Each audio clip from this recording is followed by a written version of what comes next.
Hello, citizens of People Power Politics, and welcome to today's episode of the one and only podcast I will ever make. My name is Josie, and I will be your host for today. On today's episode, we have 3 celebrity guests joining us. Hi, I'm Charlotte. Hi, my name is Max. And my name is Reese. And we'll be discussing the ins and outs of youth activism, specifically the relationship between youth and adult activism and environmentalism.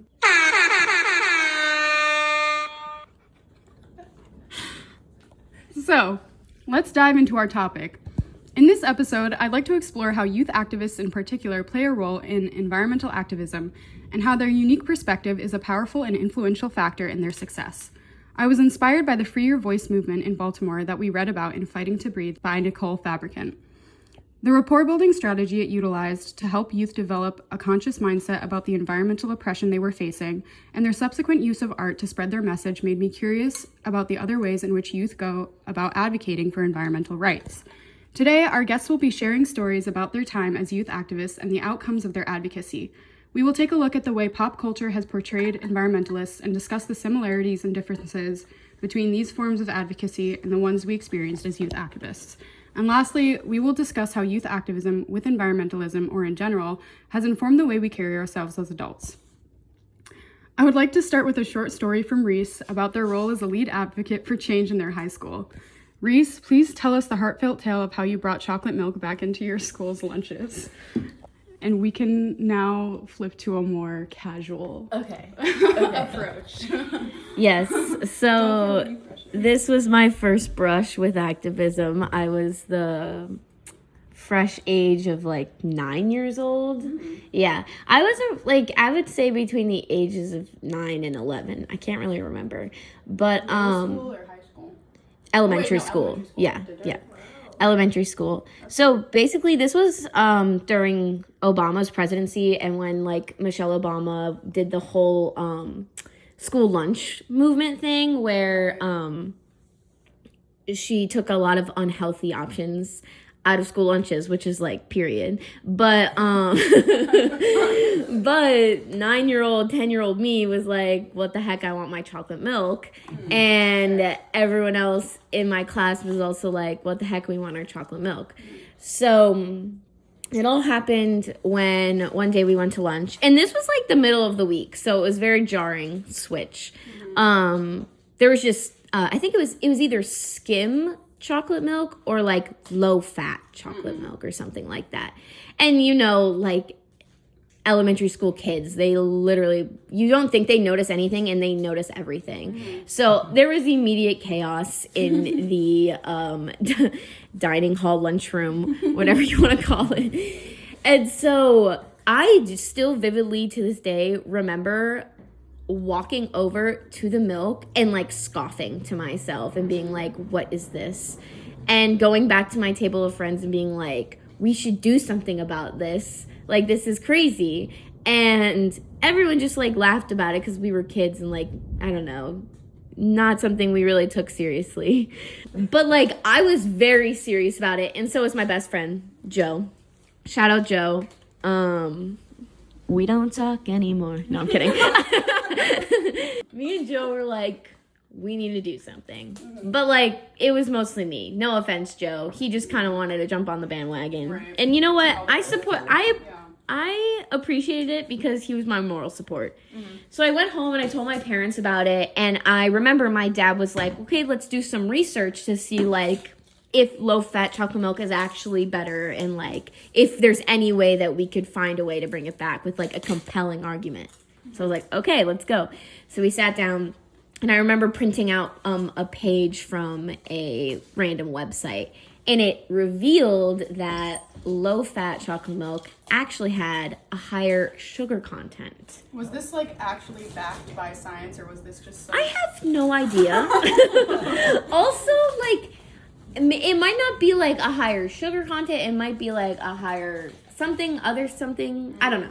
But it was enough to use as an argument to bring to the principal.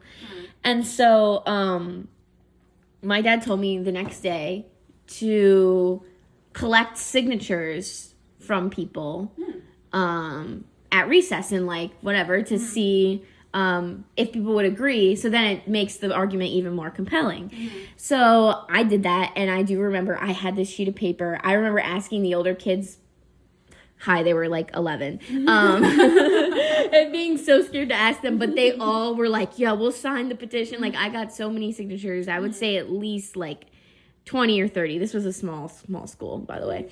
So anyways, and then by the end of recess, I had enough signatures, so I went to the principal, and the principal was actually my advisor. We had like little advisories in this elementary school for field day, and for some reason my advisor was the principal. So like she already know who I was, and like also a small school.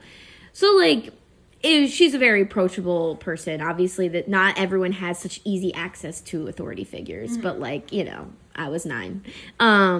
So me and Joe went, he was my moral support. We went to Dr. Vito, shout out, and we just showed her the printed out website with like my highlighted parts. We showed her the signatures, and we were like, we want our chocolate milk back. And she was like, I remember her like kind of laughing to herself, because like imagine being an adult in this situation and a 9-year-old comes to you with a petition from like, and it's just all like people's like messy handwriting. Like it was definitely a moment. And the next week we had our chocolate milk back, and everyone was so excited. So yes, direct action. So that was my first experience with activism. Obviously hyper local, but you know, it was an experience, and it really, like, I remember so many things from that whole process, just because it was like such a moment for me to go through as a person. So yes, thank you. Congrats. I think that's an amazing story. And also I have a question for you.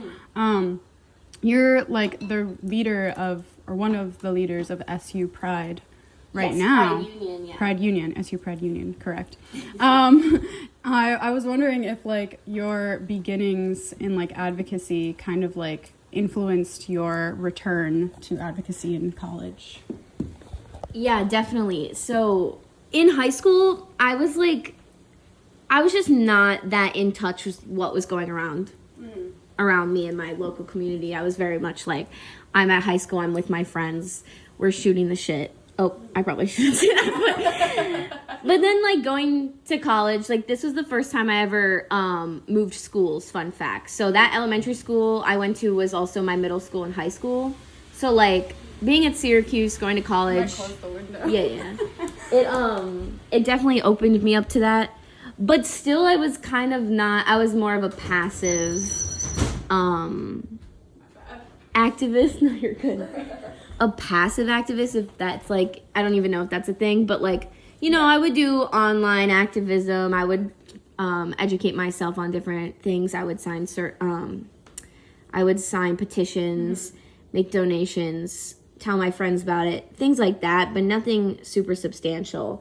And then I had a few friends introduce me to Pride Union. It honestly wasn't really on my radar, but yeah, I got introduced to the club, and then this year there was an opening for vice president, which was my role this year, and I decided to just step up and take it. But also, I've been leaning more towards like advocacy and nonprofit work, anyways, post college. So I knew that like Pride Union would be a good start to really practice and get some like basic skills that will be helpful in the future.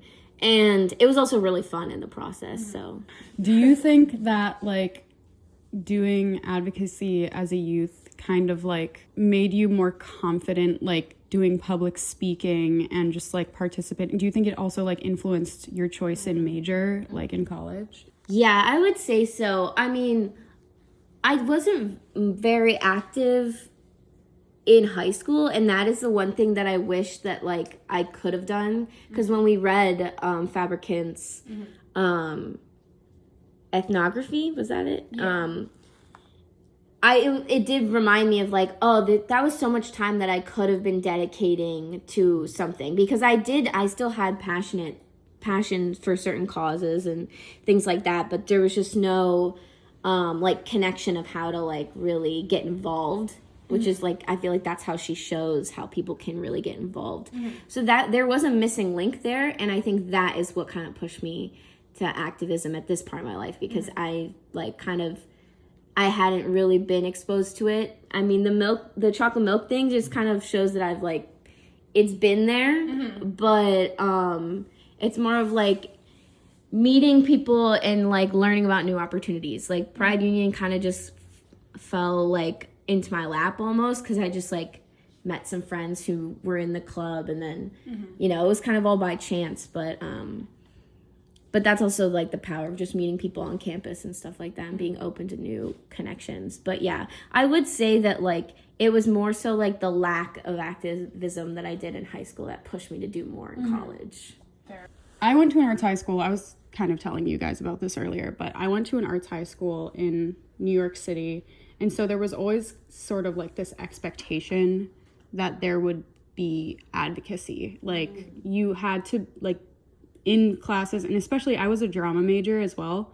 So like a lot of our classes were just sitting and talking about politics and just like sharing our opinions about it. And let me tell you, it was not a safe space.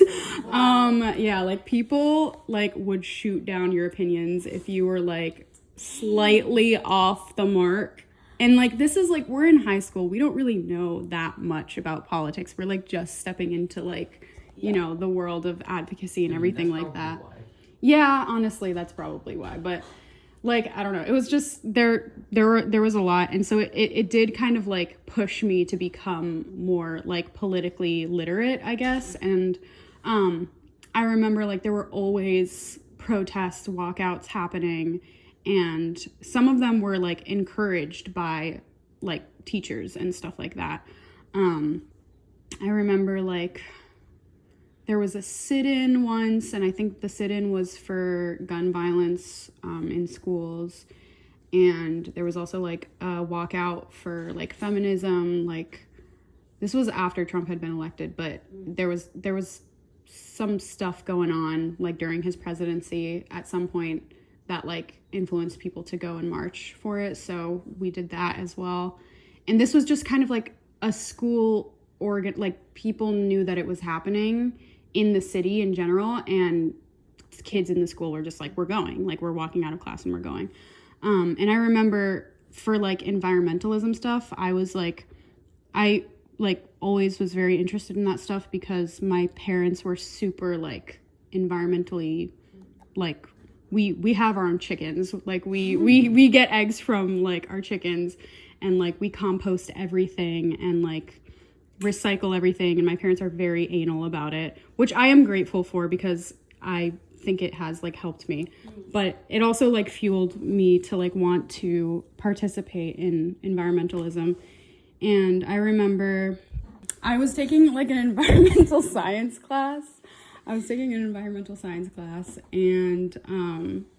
my professor, my teacher, she knew that a walkout was happening like that day. And I had her class like first thing in the morning. And I normally, hate to say it, normally was asleep in her class because it was at 8 o'clock in the morning. I had to wake up at 5 o'clock in the morning. But this day I was paying attention, and she was playing like videos of Greta Thunberg, whatever, you know what I mean. And I had like never heard of her before. I didn't know who she was, but I was watching these videos and I was like, wow, this is really cool. She's like a kid and she's like doing all this stuff, and like she's very like outspoken for her age and very knowledgeable. And like I was just kind of like taken aback by her. And then my teacher was like, if you're participating in the walkout today for environmentalism, you might see her there because she was giving a speech that day. And I was like, psh, that's not gonna happen. Like I won't see her, like there's gonna be too many people. But I went to it. I had prepared like a little sign and everything for it. I think it said like climate change won't wait, take action now. And it was like an eyeball. It was like an eye with like the earth was like the pupil, yeah. And then it was like a red eyeball because it was getting Like, Whoa. yeah, I know, right, guys? Yeah, it was pretty cool. If I can find pictures, I'll show y'all. But yeah, that was my little sign, and like I like painted on my face and like had like little earths on my face, and then I went with like a couple of my friends because like all of my friends were doing it. And we were marching for a while. We were doing the little chants and stuff. And then like we got to this park and there was a stage and I was like, oh, that's cool. Don't know what that is about. And then out she walks, Miss Lil Miss Greta Thunberg. I'm not gonna lie, I don't really know what became of that like whole protest, but I think like at least for like the kids in our school, it was kind of educational for them, and it maybe like influenced them in the future to be more environmentally conscious, which like I think in itself is like a good effect of like advocacy and protests and stuff like that. It's like the education that you kind of like accrue along the way. Yeah, I don't think it actually changed anything in my school itself though, because I do remember my school had like recycling and trash, and then the garbage guy would come and just put them all in the same thing. And I remember I saw that once and my jaw dropped. I was like, are you kidding? Like I was so disappointed. I was like, what the hell is the point of having these two like separate things? But I don't know. I think like being in that high school definitely like made me a lot more environmentally conscious, and it's still definitely is like a big part of who I am today. Like I feel guilty if I don't recycle something that could be recycled, and I yell at my roommate every time he puts something in the trash that could be put in the recycling. I'm like, boy, I told you. But yeah, anyway, so that's my little spiel on environmentalism. I think this is kind of like a drastically, well, okay, for Majdic, I think like in that book, they talk about how it was kind of like more educational based advocacy than it was like it was a contrast to what they experienced in Fabricant's reading. So I think like my experience of kind of like being educated on the subject in my class and then like going out and like hearing a speech and stuff kind of like relates to what we read in Fromagich, because you know, same vibe, same thing going on there. Also, like, if I can interject, yes, it's kind of like, obviously the connection's only there because I'm gonna make it, but like the fact that you were by a body of water, you were in a park, and like we talked about in class when we read Riverine Citizenship, how like parks do become a political space, and that's like your direct link. Like you became like a part of a bigger community, like a bigger mini community within the city. Like you really became connected to those people, and like even though you were I don't know if you'll cut it out, but even though you were annoyed with those millennials, but you just like you were all interconnected in that moment, and like and you were all experiencing the same thing. Like you literally experienced it through their phones. So like you were even connected to them, even if it was like annoying. So it's just like you kind of did experience that embodied community. Embodied citizenship. Embodied citizenship. So real. Thank you, Reese. So yeah, I think I will turn it to Charlotte to talk about her youth advocacy experience in high school. Yes.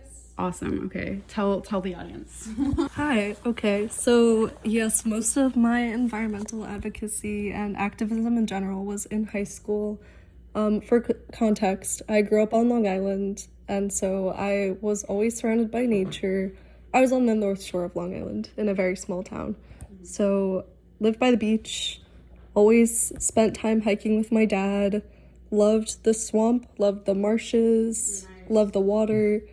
So, and my dad works as a sailboat rigger, so I spent a lot of my time on beaches as a kid for background.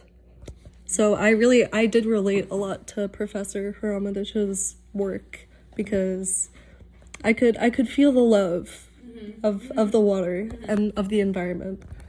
So in high school, I had never really done any activism before, even though I feel like growing up by New York City, I guess Josie and Max can relate to this. Reese can't, because Reese is from Ohio. But being by New York City as a kid, like, I feel like we experience a lot of activism, like, in our general vicinity. So obviously, like, I absorbed it by osmosis, kind of. I watched the Black Lives Matter movement happen. I watched a lot of other stuff happen. I don't know. I feel like, but I was always on the sidelines, so I never really participated that much. And in my high school, we had a lot of activism groups, and that ranged from, like, international aid to more political stuff. And I never really joined any of those, like, clubs because I didn't like the people that were in them. Oh no. And it's a very small town, so everyone knew each other. But one of my close friends in, like, my sophomore year of high school, so I was, like, 15, I guess. This was right after COVID. She started a new club, and it was, like, a daughter organization to our local drug and alcohol task force. So at first it was kind of based on, like, advocacy against, like, the drug problem in my town. And I joined because my friend was part of it and because it was a new club. So I was like, there's more opportunity for me to, like, build something here. And I'm not just, like, going off of other people's work. So I wanted to be, like, take a leadership role, I guess. But yeah, it started off as, like, a lot of, like, drug and alcohol stuff and, like, teaching people about, like, Narcan, I don't know, like, awareness about overdose. And then it morphed into, like, a more, like, broad activism club. It was called One Life, so, like, the focus of it was, like, you only have one life, etc., etc. So then it turned into, like, mental health as well. And then we also started getting into some environmental activism because one of the beaches near my town, it was in my town, obviously, but it's called Crab Meadow. That's so cute. That is really cute. It's one of, like, it's like a big watershed, kind of, and there's a salt marsh that is right off of it. It's called Crab Meadow because of the crabs and the horseshoe crabs. Nice. Obviously.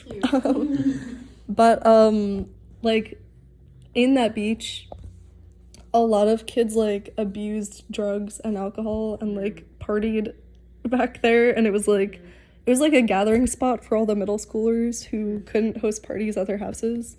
So we did, like, a bunch of beach cleanups with the drug and alcohol task force, and that's how it started. But I took on, like, a leadership role for that, and I, like, wanted to make it into something more than just, like, cleaning up after people, because I wanted to, like, prevent more, like, destruction of the environment, I guess. So eventually, like, I worked on it with the other students and also with the advisors and the people that were on the drug and alcohol task force in the town. And we eventually took it to the town hall of, like, our county, and I, like, made a presentation in front of them. And it was kind of scary. I'm a really bad public speaker, so this, like, was a lot of initiative for me, especially in high school, because I was really shy in high school. I did not talk to people, so this was a lot for me. This was a big step. But yeah, I presented a presentation, obviously, to, like, the mayor or whatever, the guy, the dude, like, a board of people, I will say. Guy. Yeah, the big guy. The big guys, plural. And we got some stuff done. We started to carve a trail into the woods behind the beach, which is where a lot of people dumped all their drug paraphernalia.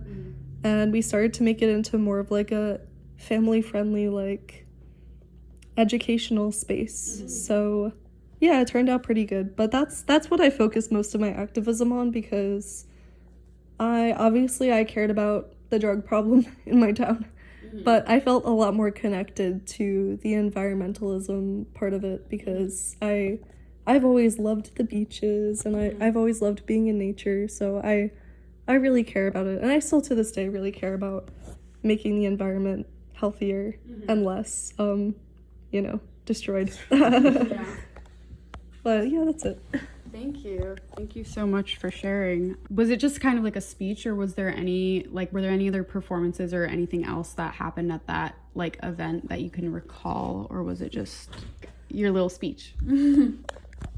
It was like a board meeting of local elected officials. So yeah, it was kind of like a speech, but we handed out like a pamphlet that I made. I made a pamphlet for it that like described all the issues, like the multiple different parts of it that were problematic, and then our like proposed solutions. So yeah, it was more of like a speech, but the only other thing is like the little thing I made. Nice.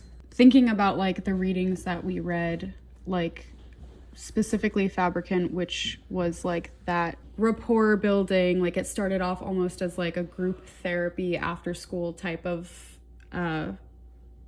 program for these students that were like dealing with environmental oppression in their small town of Baltimore. Well, Baltimore is not a small town, but the area that I'm specifically talking about.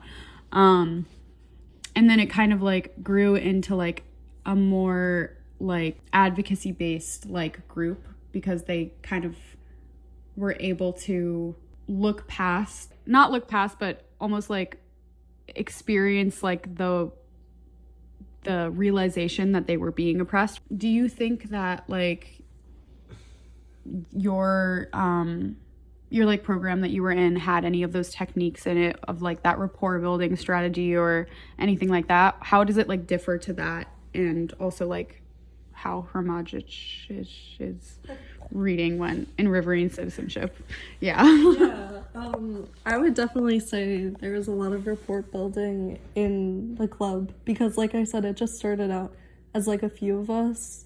I think at the time it was like one of my friends started it, and then it was me and my boyfriend at the time, and then like two of our other friends. And so not that many people. yeah, there was like 5 of us. Yeah. And the leader of it, our advisor, was the drug and alcohol counselor at our school. So it definitely, like, he was a therapist, like he was trained as a therapist. So I definitely can relate a lot to Fabricant's ethnography and like the beginnings of that. I wouldn't say that I would consider myself oppressed, because everyone in my town, like for the very majority, was white and like very upper class. Like being from Long Island, the North Shore of Long Island, like there were like 5 kids in the school that weren't white.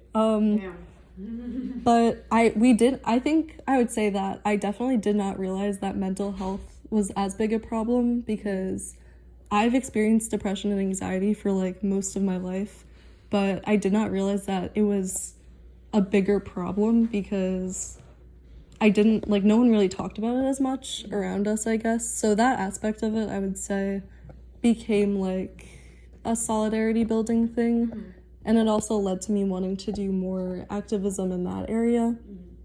I never had a drug problem, for the record. But yeah, that also made it like clear to me that it was like actually like very much a problem, because, you know, we talked about how it affected a lot of people. One of my best friends was like, her she had a situation in her family that was like affected by a negative relationship with alcohol. And so yeah, I would definitely say that I relate a lot to Fabricant's ethnography just in that way.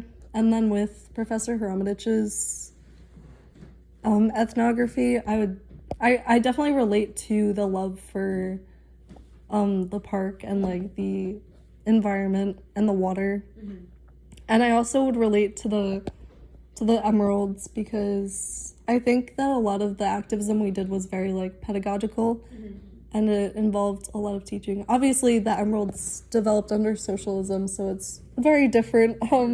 I was from a very conservative town, so they wouldn't like it very much if I said that we were similar to a socialist organization. But I do think that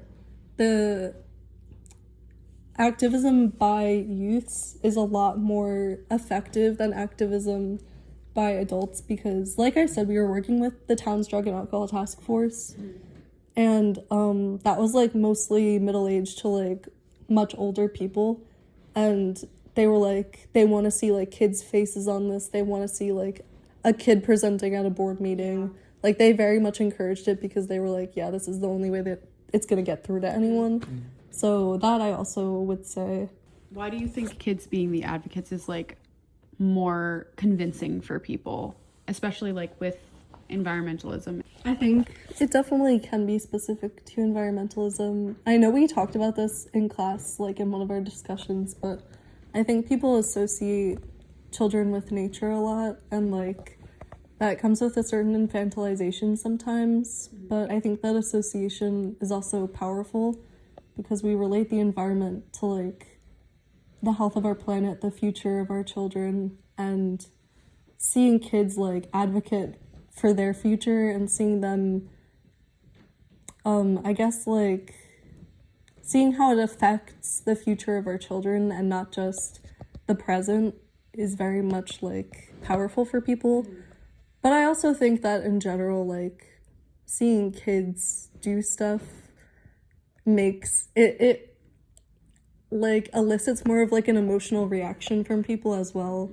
Obviously, because I mean, I was in high school, I was like 15 years old, 16, but like I think it still does Inspire people. yeah, inspire people, I would say, for sure.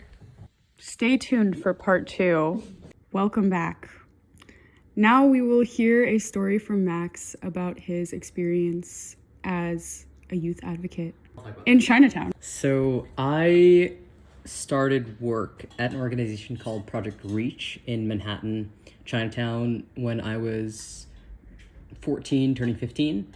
It kind of started out like I had like come out to my parents, and my mom, she works for New York City. She works for the public health and hospital system called Health and Hospitals New York City.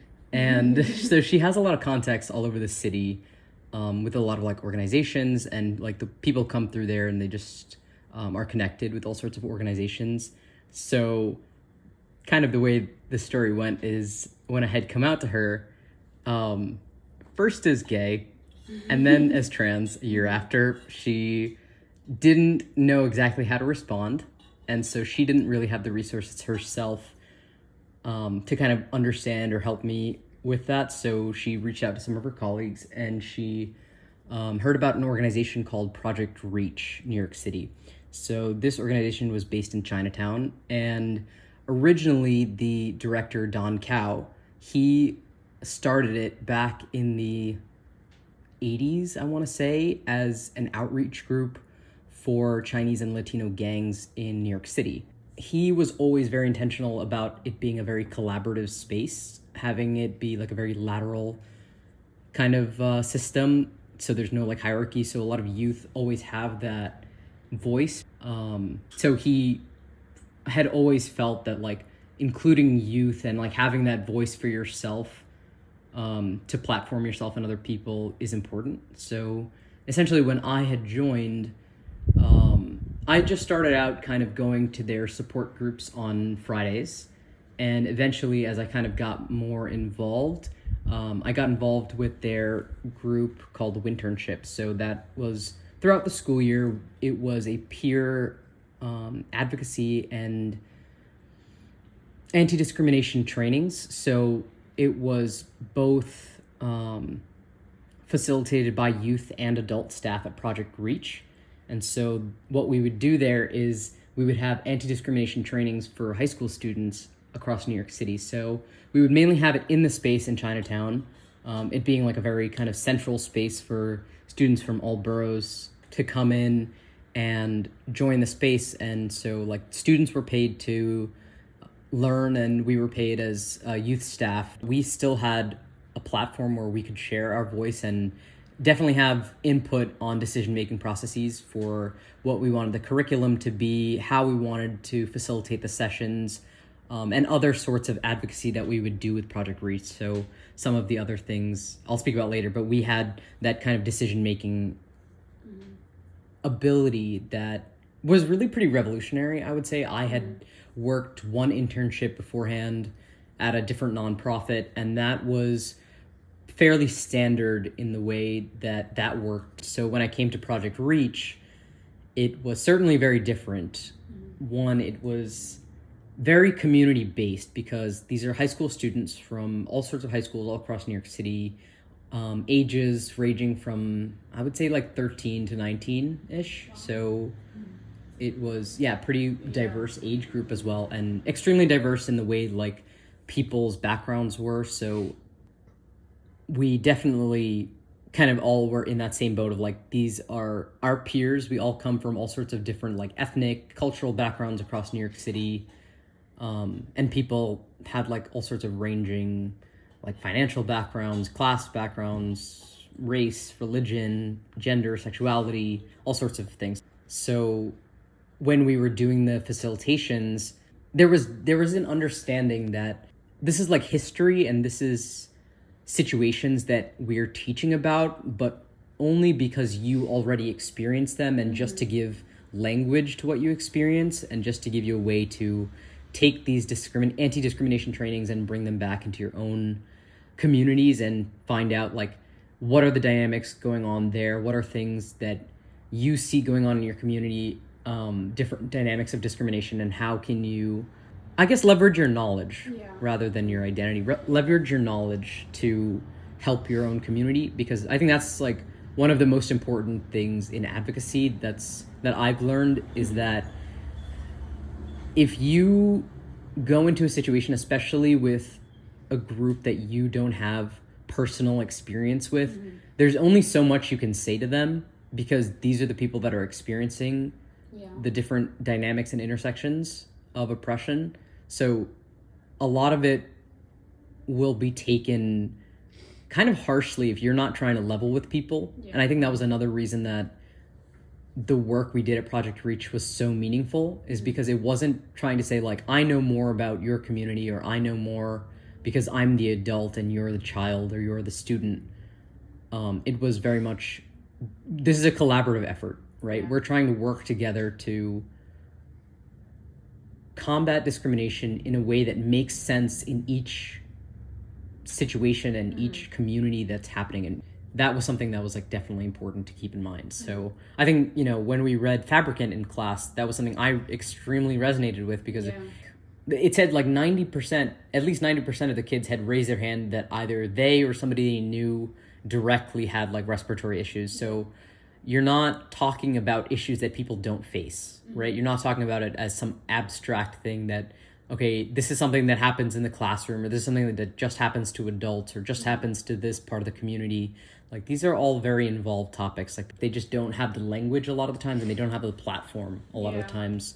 So that was something I really related to, and I really loved reading about and making that connection to like Paulo Freire and the pedagogy of the oppressed. Like the way he said, it's not this banking system of knowledge where it's like, I'm the student, you're the teacher, and there's this hierarchy of knowledge.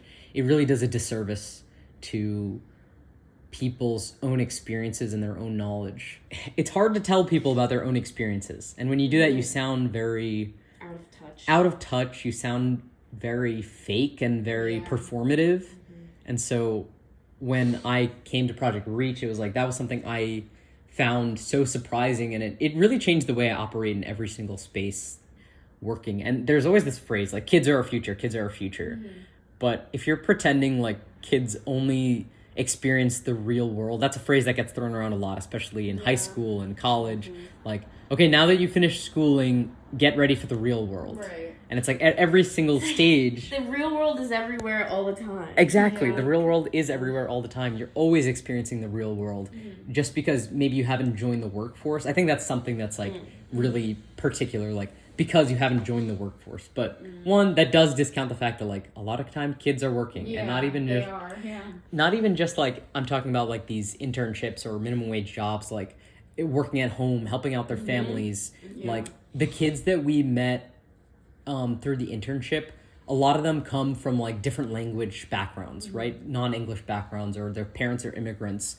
And so you see this so often where it's like kids will have to be from a very young age, like be the interpreters for their parents and have to navigate those systems for their parents where, all of a sudden you have to deal with very complex language and complex topics because your parents or whoever your relatives in your family just don't have the language to operate. So it's like, if parents are trusting their kids to do that, then we shouldn't so quickly discount them, even if they're not. Like, kids experience the world very profoundly, and I think there's something that I think about a lot, is that like we really try to protect this innocence of children, but at the same time try to say like, oh, this innocence and this ingenuity and these new ideas, like, that's okay, like you can have that as a kid, but then the second you're an adult, like, we don't want to hear that, or we don't want to see that. Like, try to say that children have all these, they're brimming with new ideas and they are the future, but you're only allowed to say that or express that when you're an adult. Yeah. That is crazy to me. Like, and these conversations about climate change, like, what was it, you or Charlotte or maybe Reese, you talked about like Greta Thunberg?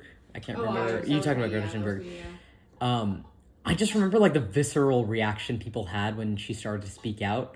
Yeah. Where I think a lot of even like people around me, adults especially, like they had a very strong reaction to some of the words that she said rather than her message, which was like, she had said kind of earlier on, like, you adults have like ruined the world and you adults have left us this pile of trash, and the way that we can't, like, we were brought up being taught that like we have to recycle and we have to reduce, reuse, recycle, and all these things, and then we look at it, it's like, okay, but the recycling and the trash is going in the same bin, and our recycling is not sustainable. That was another lie being told to us, and just a lot of these lies that were sold, like even the carbon footprint was developed by BP, like a big oil company. So it's like these ideas of like personal responsibility, but there's no like action behind it. So when kids like Greta Thunberg, who are rightfully saying, hey, you taught us all of this, you sold us all of these lies, and now you as adults and as like the aging population don't have to live in this world in the next like 50 years that you created, we're rightfully angry. It's also, it's about accountability, and I feel like that's an issue with the older generations, that like why youth activism is so important is because kids are taught to take accountability for their actions. They're taught to mitigate conflict in schools. They're taught to be responsible for how they make other people feel. So they're more aware of those types of skills because they're constantly being told that they need to fix those and refine those skills. But then adults, they can't take accountability for the position that they've put youth in. And that's why when someone like Greta Thunberg speaks out, it's just like it hurts their egos because they can't it's like jarring to them. And because also they've just like, this is generalizing, of course, and like I don't mean to do it in that way, but like a lot of people within the older generations have just turned a blind eye because absolutely the effects are just now really, really setting in the past like 20 years. Like it's becoming very apparent and it's speeding up, and like they just haven't been forced to face that accountability and responsibility. And youth activism kind of comes in and says like, we are seeing this with fresh eyes and there needs to be change. I feel like what you were saying like all goes to like, so many people try to tell kids what they want, and like they try to tell kids what they feel and how they think, like with the don't say gay thing in in Florida. Like it's all for the sake of kids, like targeting trans people is all for the sake of kids. And then like you actually speak to a kid and they're like, they don't have a problem. They don't even know what those narratives are unless they've been told them. Like they could meet someone, they just ask a few very upfront questions because kids are brutally honest. They don't have absolutely refined social cues yet. So like it's just about like accountability and transparency, whereas like kids don't have those like completely tied down yet, so it's much easier for kids to be truthful Absolutely. and transparent, whereas like adults have had years of working around being transparent, and so that type of thing hurts their egos. Thank you so much for sharing. That was some really good insight. I wanted to just discuss how environmentalism is currently like portrayed in social media or media just in general currently, and how that differs to like if you did or didn't participate in youth environmentalism, but just like in general, you could like call back on like ways that you experienced youth advocacy or advocacy, how that differs from like what we see in social media today. Like what's the first thing you can think of when you think of like environmentalism today? I feel like what I see the most is, well, I don't know what y'all are going to think about this, but I feel like there's such a like doomsday rhetoric about climate change and environmentalism, and like, and it goes beyond social media, because I took an earth science class 2 springs ago while I was abroad in Spain, so it was like, you know, it was earth science still, but it still was through a different perspective. And I just remember my professor constantly making comments, like kind of almost like jokes, about how, excuse my French, fucked we are. Yeah.